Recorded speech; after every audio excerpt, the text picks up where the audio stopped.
El hombre detrás del mito.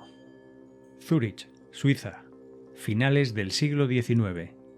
En una época dominada por el racionalismo y la ciencia materialista, un niño nacido en 1875 comenzaba a experimentar algo que desafiaba toda explicación lógica: una doble realidad.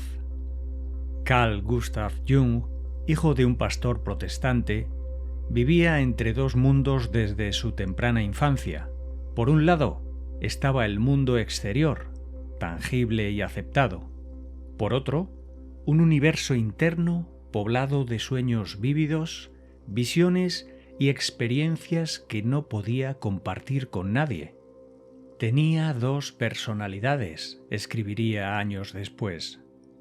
La personalidad número 1 era la de un colegial de su tiempo, mientras que la personalidad número 2 era la de un hombre digno, influyente, con autoridad, un hombre que pertenecía a los siglos. Esta dualidad, que experimentó desde niño, se convertiría en la semilla de su revolucionaria comprensión de la psique humana. Jung entendió desde temprano que somos mucho más que nuestra consciencia superficial, mucho más que nuestra máscara social. En sus primeros años como psiquiatra, Jung trabajó estrechamente con Sigmund Freud, considerado entonces el padre del psicoanálisis. Su relación comenzó con admiración mutua. Freud incluso llegó a designar a Jung como su sucesor y príncipe heredero. Sin embargo, mientras Freud insistía en que nuestros impulsos sexuales reprimidos eran la fuerza central que moldeaba nuestra psique, Jung comenzó a percibir un panorama mucho más amplio. Vio que el inconsciente no era simplemente un repositorio de deseos prohibidos, sino un vasto océano de sabiduría, creatividad y potencial transformador. La ruptura entre estos dos titanes de la psicología fue inevitable. En 1913, tras años de creciente tensión, sus caminos se separaron definitivamente. Lo que siguió para Jung fue un periodo de profunda crisis. Durante casi 6 años se sumergió en lo que él mismo denominó su confrontación con el inconsciente. Cada noche permitía que imágenes, voces y símbolos emergieran desde las profundidades de su mente. Documentó meticulosamente este proceso en su libro Rojo, un manuscrito que permaneció inédito hasta casi 50 años después de su muerte. Este descenso voluntario al abismo de su propia psique no fue un simple ejercicio intelectual. Jung estaba literalmente poniendo en riesgo su cordura para cartografiar territorios de la mente humana que nadie había explorado sistemáticamente antes. De esta confrontación con sus propios demonios, con su propia sombra, emergió una comprensión revolucionaria de la psique humana que cambiaría para siempre nuestra forma de entendernos a nosotros mismos. El mapa de la psique. Para comprender realmente el concepto de la sombra que Jung desarrolló, primero debemos explorar su mapa de la psique humana, un mapa que revela dimensiones que la psicología convencional de su tiempo ni siquiera sospechaba que existían. Jung concibió la psique como una totalidad dinámica compuesta por sistemas interconectados que se influyen mutuamente constantemente. En la superficie está la consciencia, dominada por el ego, esa parte de nosotros que identificamos como yo. Es nuestra identidad consciente, la persona que creemos ser. Pero esto es apenas la punta del iceberg o del iceberg.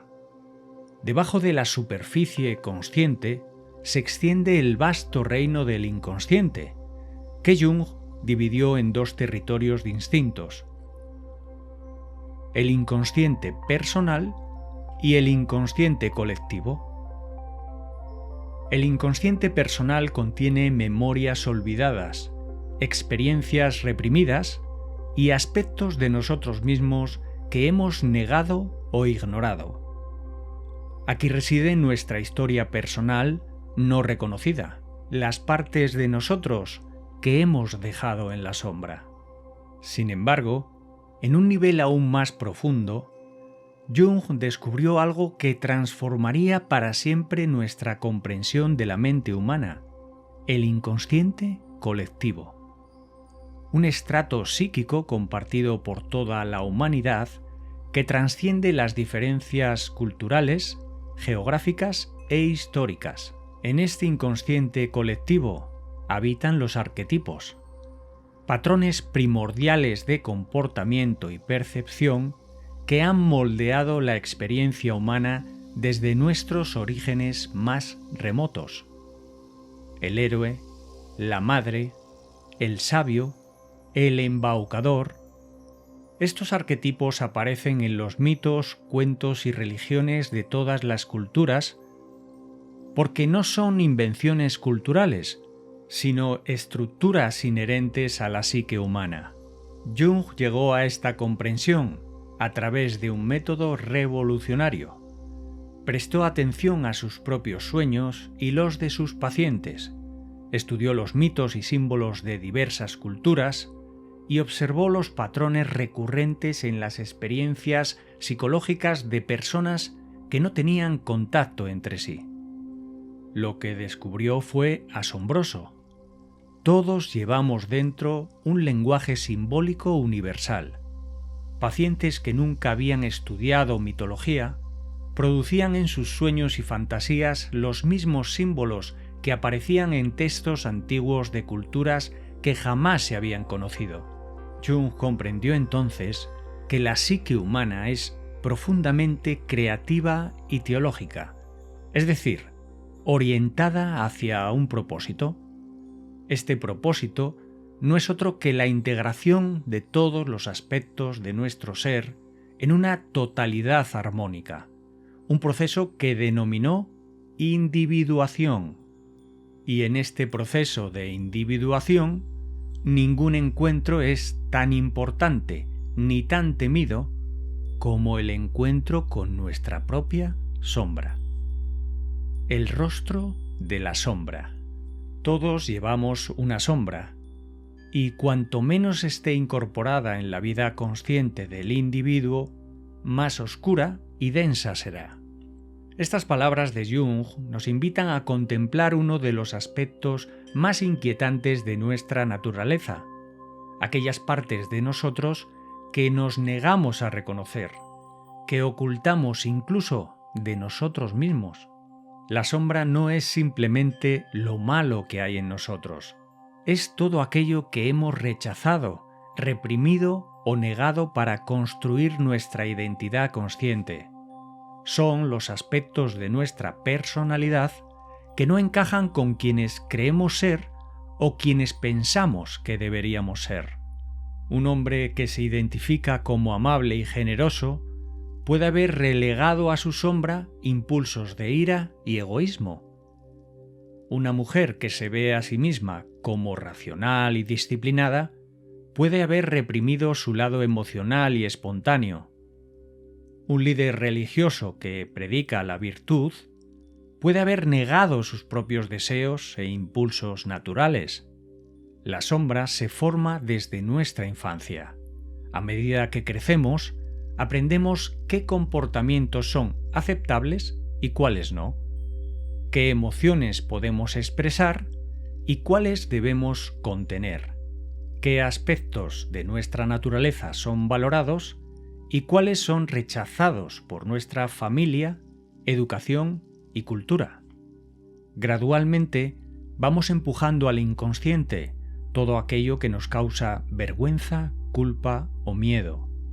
Construimos una máscara social, lo que Jung llamó persona, y comenzamos a identificarnos con ella, olvidando que es solo una faceta parcial de nuestro ser completo.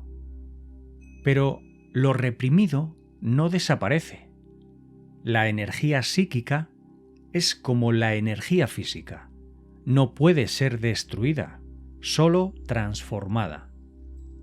Todo lo que negamos sigue existiendo en nuestra sombra, acumulando fuerza en la oscuridad, influyendo en nuestros pensamientos, sentimientos y comportamientos de formas que no comprendemos conscientemente. La manifestación más evidente de nuestra sombra aparece en nuestras proyecciones. Aquello que rechazamos en nosotros mismos tiende a ser precisamente lo que más nos irrita o perturba en los demás. El juicio severo que emitimos contra los defectos ajenos frecuentemente revela más sobre nuestras propias heridas no reconocidas que sobre la persona a quien juzgamos. Como dijo Jung, todo lo que nos irrita de los demás puede llevarnos a una mejor comprensión de nosotros mismos. Esta proyección de la sombra no se limita a las relaciones individuales. Las dinámicas de prejuicio, discriminación y demonización del otro que vemos en conflictos grupales, religiosos y nacionales son manifestaciones colectivas de este mismo mecanismo psicológico. Pero la sombra no es únicamente negativa. También contiene cualidades positivas que hemos reprimido, talentos no desarrollados, potenciales creativos ignorados, aspectos de nuestra vitalidad natural que hemos sacrificado para adaptarnos a las expectativas externas. La persona que se identifica exclusivamente con su lado disciplinado y serio puede haber relegado a la sombra su capacidad para el juego y la alegría espontánea. Quien se ve a sí mismo como débil y dependiente puede haber reprimido su fuerza y autonomía internas. Por eso, en el proceso de individuación que Jung propone, el encuentro con la sombra no es simplemente un ejercicio de autocastigo o confesión de defectos. Es un reencuentro con partes perdidas de nosotros mismos, un paso necesario hacia la integridad psicológica y la autenticidad. Sin embargo, este encuentro con nuestra sombra rara vez es voluntario. Más frecuentemente ocurre cuando nuestras defensas se debilitan, en periodos de crisis, depresión, enfermedad o pérdida, o cuando nuestras proyecciones se vuelven tan intensas que ya no podemos ignorar su origen en nuestro interior. El viaje hacia la sombra. Uno no se ilumina imaginando figuras de luz, sino haciendo consciente la oscuridad. Con estas palabras, Jung nos invita a un viaje que pocos emprenden voluntariamente: el descenso a nuestras propias profundidades, el encuentro consciente con nuestra sombra. Este viaje no es para los débiles de corazón. Requiere valor enfrentar aquello que hemos evitado durante toda nuestra vida. Requiere humildad, reconocer aspectos de nosotros mismos que contradicen nuestra imagen idealizada. Requiere compasión, abrazar partes de nuestro ser que hemos rechazado y juzgado severamente. ¿Cómo podemos emprender este viaje? Jung desarrolló y refinó diversos métodos para facilitar este encuentro con la sombra. Los sueños son quizás la vía regia hacia el inconsciente. En ellos, nuestra sombra aparece frecuentemente personificada, como figuras del mismo sexo que nos persiguen, nos amenazan o provocan emociones intensas de miedo, vergüenza o repulsión. A veces la sombra aparece como una persona que despreciamos en la vida real, revelando precisamente qué aspectos de nosotros mismos estamos proyectando en ella. El análisis cuidadoso y honesto de nuestras proyecciones es otro camino hacia la sombra. Cuando alguien despierta en nosotros una antipatía instantánea e irracional, cuando nos sentimos excesivamente irritados por ciertos comportamientos ajenos, cuando juzgamos con particular severidad determinados defectos en los demás, allí está operando nuestra sombra. Jung también desarrolló técnicas como la imaginación activa, un diálogo consciente con las figuras que emergen de nuestro inconsciente.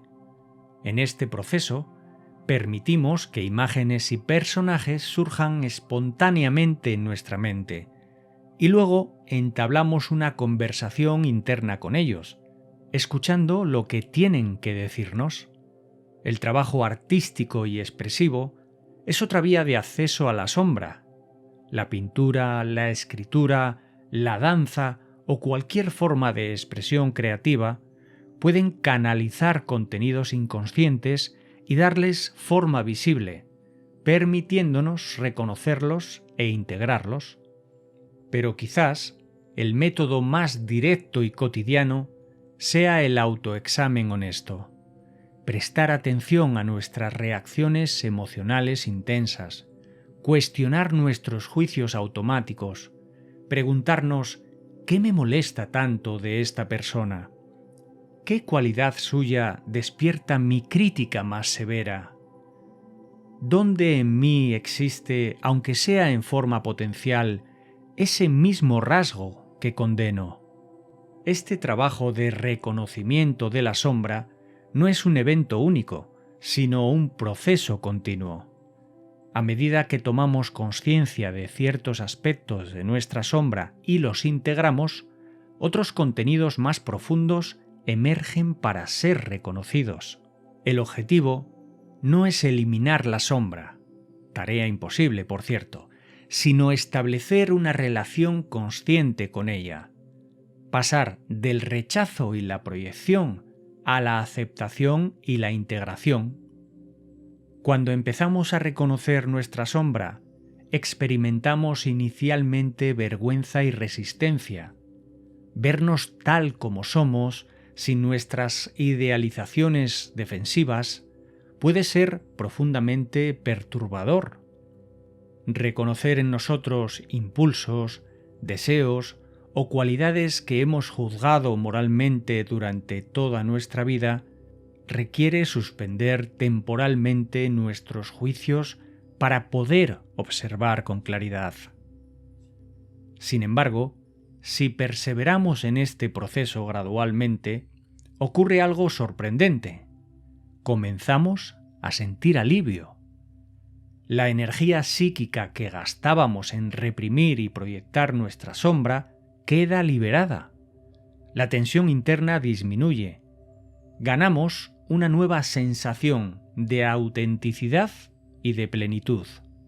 Y, paradójicamente, al aceptar nuestra oscuridad, nos volvemos más luminosos, más íntegros y más humanos. Los dones de la sombra. Lo que niegas te somete. Lo que aceptas te transforma. Esta profunda observación de Jung revela una paradoja esencial. Aquello que intentamos eliminar de nuestra consciencia termina controlándonos, mientras que lo que tenemos el valor de reconocer y aceptar se convierte en fuente de transformación. La integración de la sombra no es simplemente un ejercicio terapéutico para disminuir síntomas. Es un proceso alquímico que libera potenciales ocultos y energías vitales que pueden revolucionar nuestra existencia. Cuando comenzamos a reconciliarnos con nuestra sombra, experimentamos beneficios profundos en diversas áreas de nuestra vida. Ganamos autenticidad. Dejamos de pretender ser lo que no somos. Abandonamos las máscaras que hemos construido para ocultar partes de nuestra naturaleza. Nos permitimos ser humanos completos, con luces y sombras, con virtudes y con defectos. Esta autenticidad trae consigo una nueva libertad interior y una presencia más genuina en nuestras relaciones. Nuestras proyecciones disminuyen. Al reconocer en nosotros mismos los aspectos que antes proyectábamos en otros, vemos el mundo con mayor claridad. Las personas dejan de ser repositorios de nuestras propias características negadas. Podemos verlas tal y como son, no como pantallas donde proyectarnos nuestra propia sombra no reconocida. Accedemos a nuestra vitalidad reprimida. Muchas de nuestras energías naturales, creatividad, sexualidad, asertividad, poder personal, han sido parcialmente reprimidas porque en algún momento de nuestra historia se asociaron con aspectos negativos o peligrosos. Al integrar la sombra, estas energías vitales se liberan y quedan disponibles de forma consciente. Experimentamos mayor compasión. Cuando reconocemos nuestra propia oscuridad, dejamos de dividir el mundo en buenos y malos. Comprendemos que todos los seres humanos contienen el espectro completo de posibilidades, desde lo más sublime hasta lo más oscuro. Esta comprensión nos vuelve más tolerantes y compasivos, tanto con nosotros mismos como con los demás. Nuestra creatividad florece. La integración de la sombra nos conecta con fuentes primordiales de energía psíquica y creatividad. Muchos artistas y creadores han testimoniado cómo su obra se profundizó y enriqueció después de periodos de confrontación con sus propios abismos interiores. Ganamos sabiduría moral genuina. La moralidad que surge del reconocimiento de nuestra propia oscuridad es radicalmente diferente de aquella basada en la identificación exclusiva con el bien y la proyección de todo mal en el exterior. Es una ética consciente que reconoce la ambigüedad humana y elige la luz, no por inocencia, sino por sabiduría. Maduramos psicológicamente. Jung observó que la verdadera madurez psicológica no consiste en ser perfectos, sino en ser completos.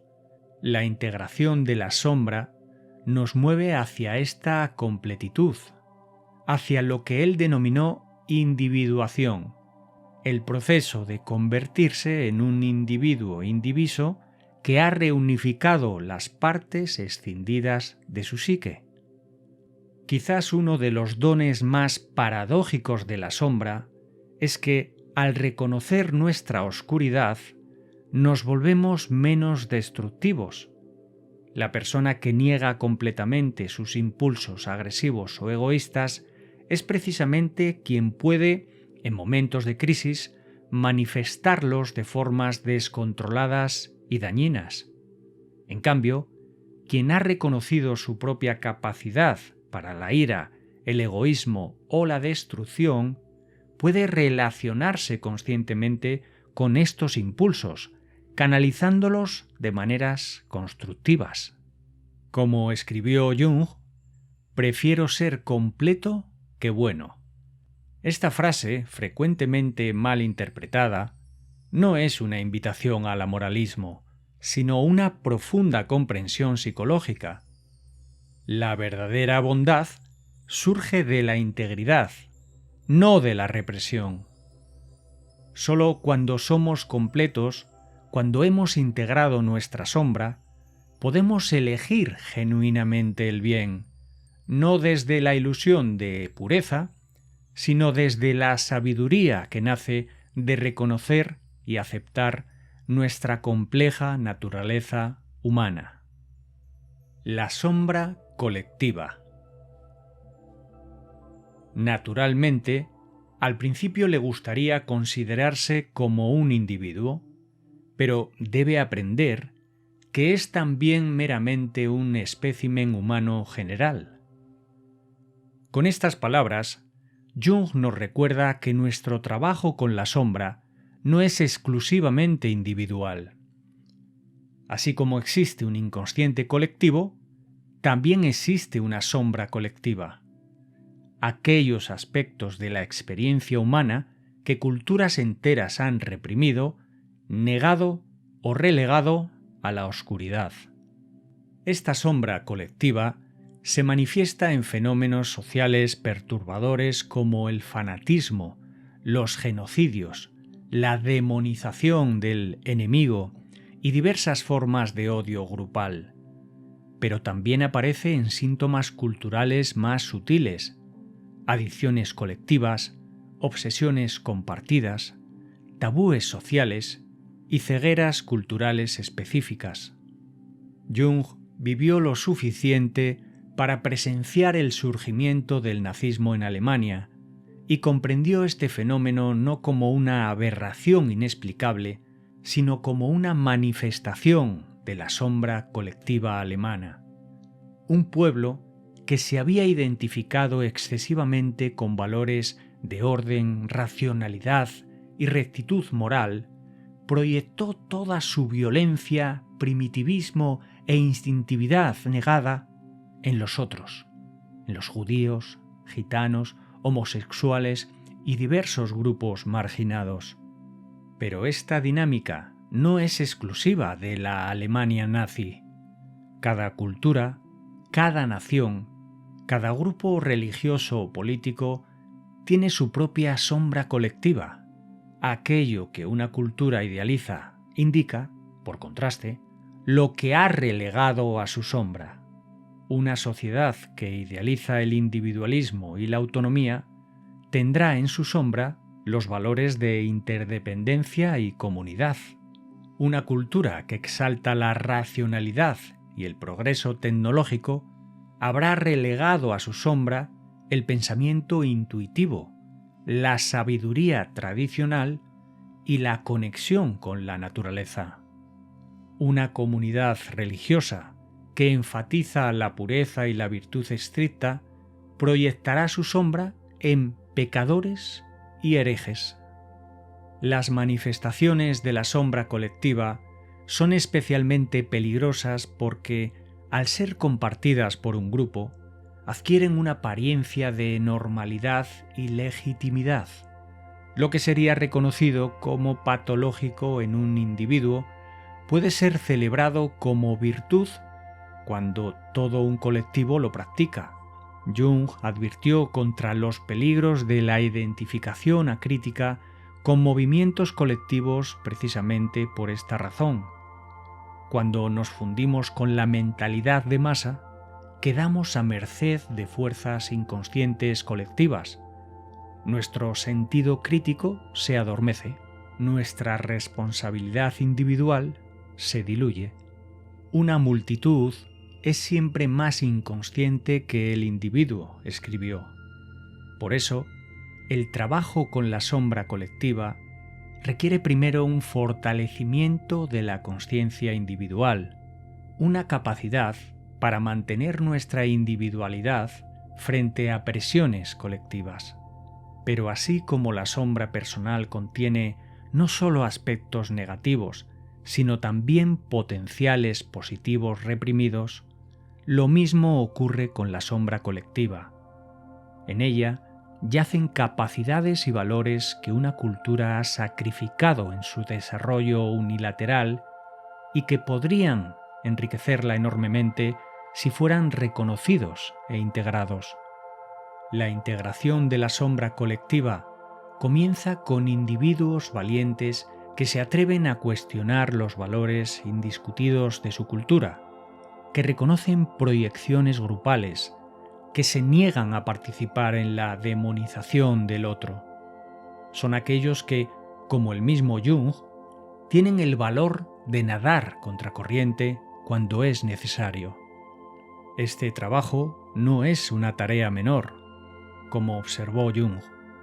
La historia aún no ha demostrado que la humanidad en su conjunto sea capaz de mantener un nivel de consciencia que impida la irrupción catastrófica de su inconsciente.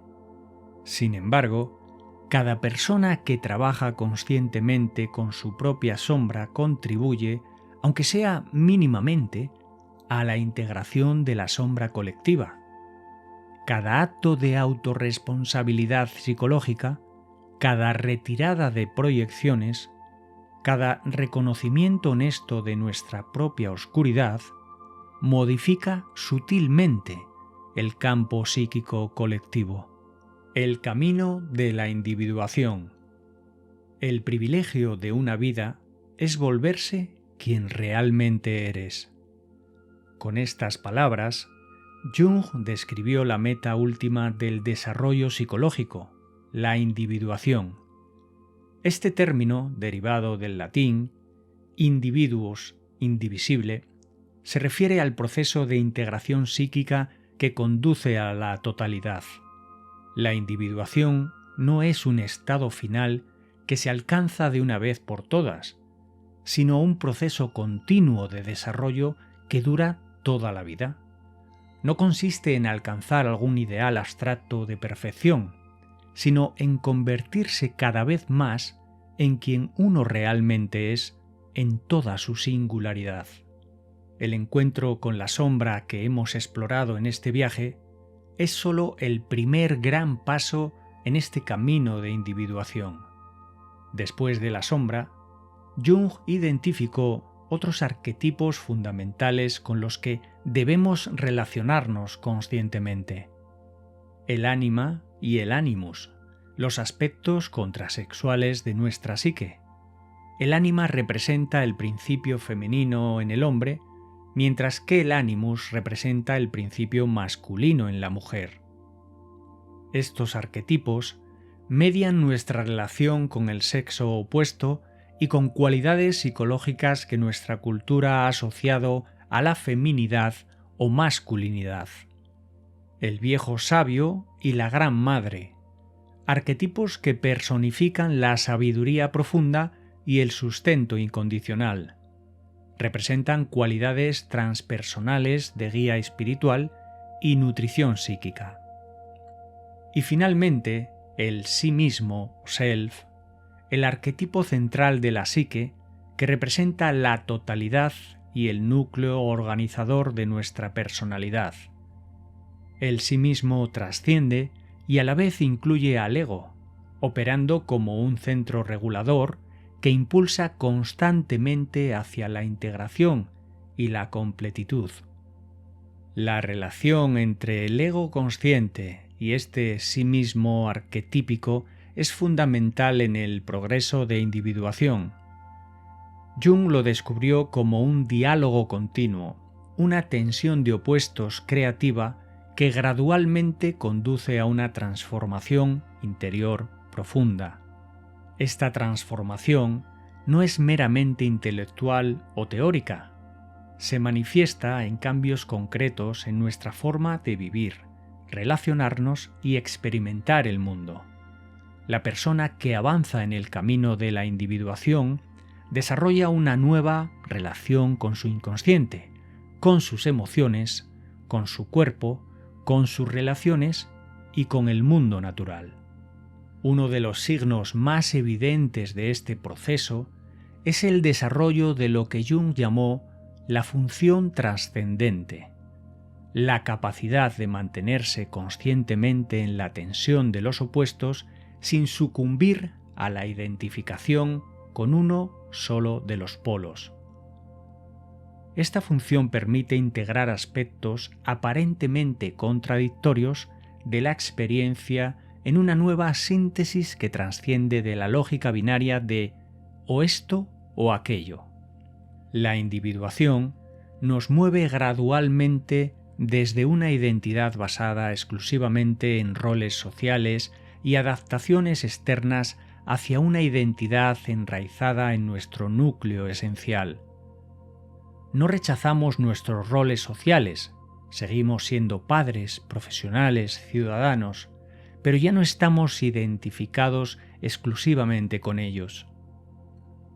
Hay un centro de identidad más profundo que permanece cuando todas las máscaras sociales son temporalmente suspendidas. Este proceso también trae consigo una transformación de nuestros valores. Lo que antes valorábamos por conformidad o convención social, es reemplazado por valores que emergen orgánicamente de nuestra experiencia vital auténtica. Nuestras elecciones vitales se vuelven más alineadas con nuestra verdad interior, menos determinadas por expectativas externas. Sin embargo, contrariamente a lo que podría suponerse, esta centralidad en la propia verdad no conduce al aislamiento ni al narcisismo. Por el contrario, la persona individuada desarrolla una nueva forma de conexión con los demás y con el mundo, una conexión basada no en la fusión inconsciente ni en la dependencia, sino en el reconocimiento de la alteridad y en una solidaridad consciente. Como señaló Jung, la individuación no cierra al hombre respecto del mundo, sino que lo reúne con él. Este camino de individuación no es fácil, implica crisis, periodos de desorientación y lo que los místicos han llamado la noche oscura del alma. Requiere valor para desprenderse de identificaciones seguras pero limitantes. Exige humildad para reconocer nuestras sombras y vulnerabilidades. Demanda paciencia para permitir que el proceso de transformación se desarrolle a su propio ritmo. Pero los frutos de este trabajo interior son incomparables.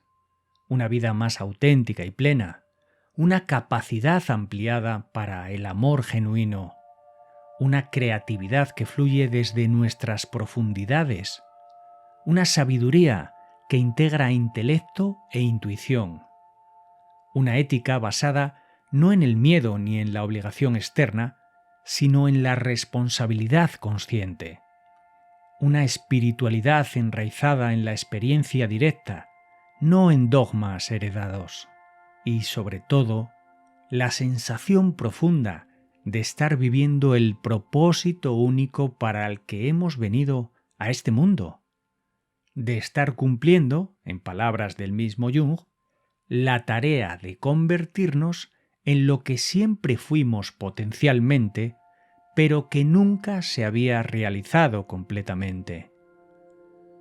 El legado de Jung en nuestro tiempo. Tu visión se aclarará solamente cuando puedas mirar dentro de tu corazón.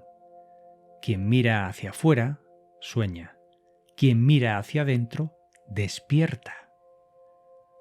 Han pasado más de 6 décadas desde la muerte de Carl Jung en 1961, pero su legado sigue creciendo y expandiéndose en formas que él mismo quizás no habría podido ni imaginar.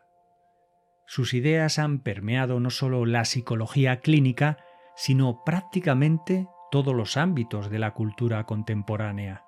Su influencia se percibe en la literatura, el cine, las artes visuales, en los estudios religiosos y mitológicos, en el movimiento de crecimiento personal y en diversas prácticas espirituales, incluso en campos aparentemente distantes como la física teórica, donde figuras como Wolfgang Pauli encontraron resonancias profundas con el pensamiento junguiano. La comprensión de la sombra que Jung desarrolló ha demostrado ser particularmente profética en nuestro tiempo, en una era de polarización extrema donde grupos enteros de personas son demonizados por otros. Su análisis de los mecanismos de proyección colectiva ofrece una perspectiva crucial para comprender y quizás sanar nuestras divisiones sociales. En un momento histórico donde vivimos inmersos en distracciones constantes y entretenimiento superficial, su llamado a confrontar nuestra oscuridad interior es más relevante que nunca. La sombra no desaparece porque la ignoremos, simplemente se expresa de formas más distorsionadas y potencialmente destructivas. Espero que te sirva, que te haya gustado, que pienses, que analices y que reflexiones, y simplemente recordarte que tu suscripción es mi motivación para seguir creando contenido interesante como este. Recuerda que leo todos los comentarios e intento responder a la gran mayoría. Finalmente, quiero desearte que tengas un excelente día. Hasta muy pronto.